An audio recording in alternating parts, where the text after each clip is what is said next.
Learning about learning. Do students have different learning styles?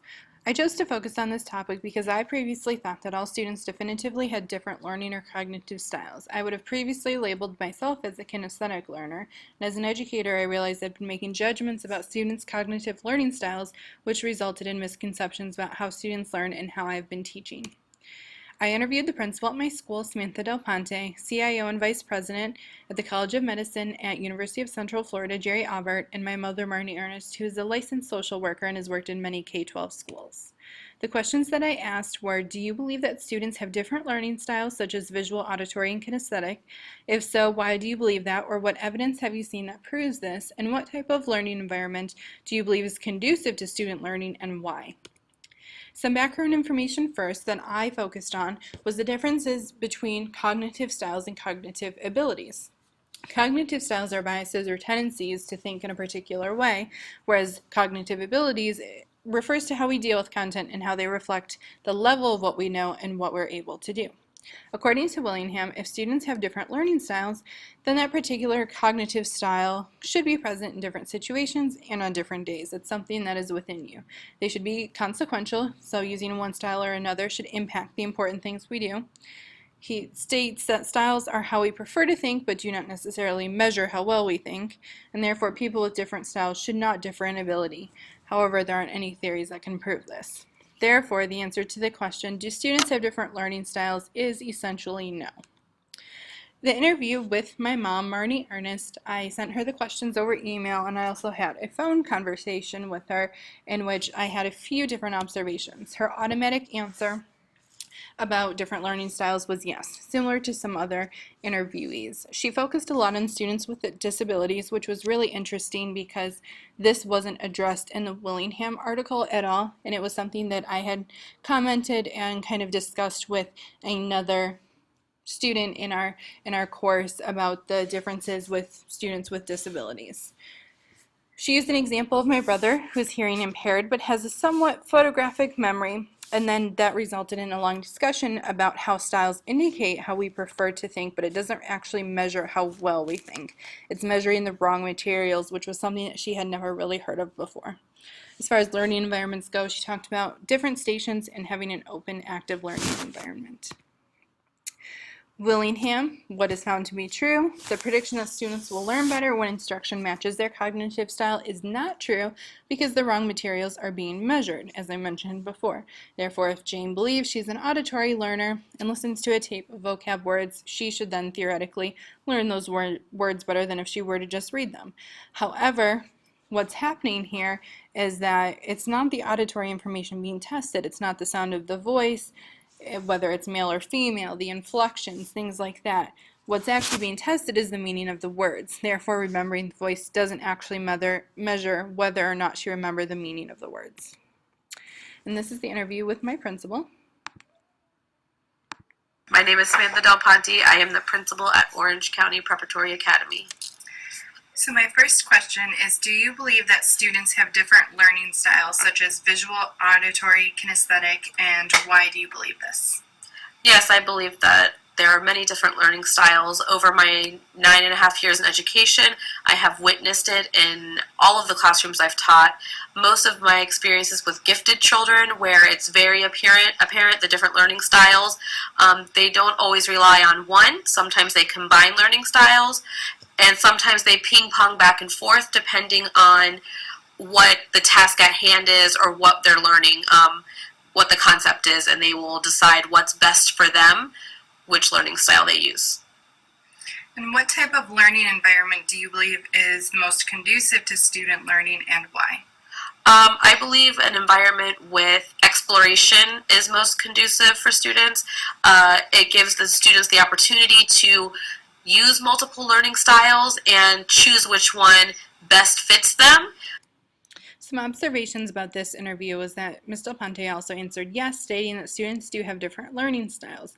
She also mentioned students with special needs, such as gifted children, which again haven't really been addressed and I haven't actually found much research on. She focused on students combining learning styles or using multiple learning styles depending on what it is that they are learning. However, this contradicts Willingham's belief that a learning style should work regardless of when or where you are using it. She goes on to talk about different environments where exploration is allowed and where students can participate in cooperative learning, which allows students to work together and utilize their learning style, which may not work well for others, so that they work together as a group. Willingham talks about the visual auditory kinesthetic theory as well, saying that it is not correct because the point of this is that the same material can be presented in different ways to match each student's strength, which we just don't have the time for as teachers. And the reason that we've believed this for so long is due to confirmation bias. Once we've believed it, we internalize it, and we don't really second guess it. And here's the interview with Jerry Aubert. I think that that times are changing. So I think we're seeing a lot more audio-visual interaction with the students, and that's certainly one of the things that we're trying to do here at the College of Medicine. We're trying to use the technology to deliver content in a variety of different ways. So our classrooms are all outfitted with pretty high-tech projectors. We've got iPad access. All the teachers are roaming around with iPads and interacting, as well as the students, and then of course the laptops and phones. So they're just, that's their natural habitat these days. Since childhood, these students are using a variety of different devices and accessing content like never before. Some observations with my interview with Jerry is that he focuses his answers on technology because times are changing. The other two interviews that I conducted, technology wasn't even brought up in any of our conversations. He talks about how technology is used to deliver content, such as using projectors, iPads, laptops, smartphones, YouTubes, just because this is a natural habitat for students, so why not utilize it? He really kind of attacks these questions in a different format as the other interviews that I conducted, and looks at it as a way more of how we are teaching rather than how students are learning. So he talks about providing and creating content that students can access, using EDUCAUSE as a source of evidence to back what they're doing there at the College of Medicine.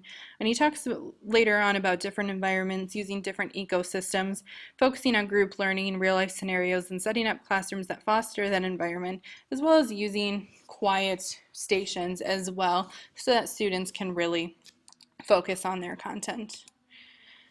Willingham and theory of multiple intelligence. The main point of this is that it's important to note that different abilities or different intelligences are not interchangeable. So musical skills will not help a student learn a math concept. It might help interest the student more, but you can't take one thing you are good at and leverage it to help a weakness. Some references in support of Willingham that I found were connected by Susan Santo, who completed a series of literature reviews finding that there was no significant relationship between test scores and learning styles. There wasn't a really strong relationship or no relation between student engagement and learning styles, and students who succeeded did so regardless of their learning styles.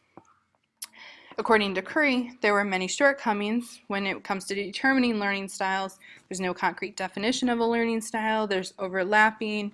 Learning styles studies have been too small. There were extreme scores and many other reasons why you can't really count on this term learning style. The last one in support of Willingham, concepts and evidence. Researchers were finding no evidence that meets the standards of using a learning style assessment in an instructional setting. Some references in opposition to Willingham. There were a few researchers who completed research to help businesses and trainers, as well as learners, determine their individual learning styles. They believe that this really helps the business train their workers properly so that they were most efficient in their jobs. Learning styles in online education. More research conducted by Zapaska and Brozick indicated that in order to help students succeed online, instructors must understand how students learn, how they perceive, and how they process information so that they can adapt their teaching strategies to accommodate these learners and their strengths and their needs. In conclusion, I believe that students do different in cognitive abilities, but the idea of substituting one cognitive strength for a cognitive weakness is incorrect. This is in conjunction with Willingham's belief. It's important to recognize the difference between cognitive ability and cognitive style.